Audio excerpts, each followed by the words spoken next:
Longawaited solo debut fails to leave much of a mark. Gareth James 09.10.2017. One thing you could never accuse Liam Gallagher of being is boring. As Oasis's luster faded, he was still snarling away in the center of the stage, hunking out his vocals like an irate seal forced to pass some brutal kidney stones.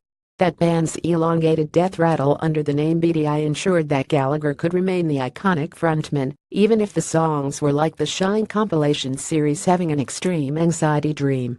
Their inevitable conclusion prompted a few years of taking stock and regular jogging, occasionally breaking cover to give some dependably quotable interviews. However, this first attempt at a solo album is, against expectations, disarmingly tepid. The production is oppressively bland, squashing layers of sound into polished submission. An attentive student of the complete works of Oasis has ensured that a variety of nods are made in the direction of Liam's band life. The plaintive string effect from Stop Crying Your Heart Out comes to mind during the otherwise unremarkable Bold, while the howling harmonica on Wall of Glasses and Greedy Soul neatly reference moments from that mid-90s hot streak. The former is one of the stronger tracks here, unsurprisingly deployed as the first teaser track, but the latter is vacuous filler with only the faintest hint of a chorus. On a couple of tracks, it feels like Mark Owen is trying his hand at another indie album after 2003's Not Entirely Awful in Your Own Time. It is seemingly the result of what might charitably be described as some vocal treatment applied across the record. Certainly, the verses of Come Back to Me sound almost nothing like Gallagher, and on several other songs he appears to have rediscovered a higher range that hasn't been present in live performance for many a year.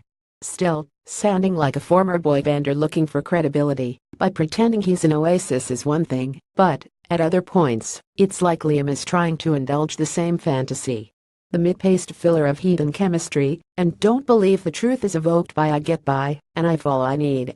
Chinatown is enjoyably ludicrous, with plucked acoustic and a sparse backdrop decorating verses of near gibberish.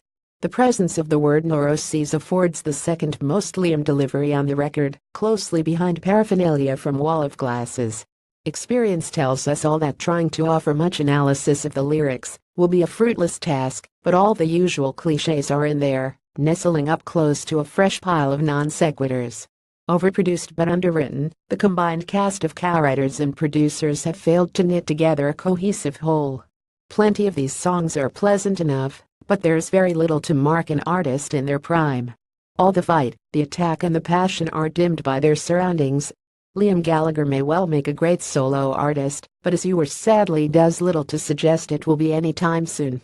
510 words. Gareth James. Join us on Vero as we get under the skin of global cultural happenings.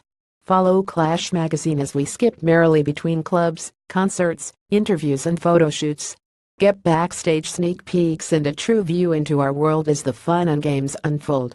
By Clash magazine.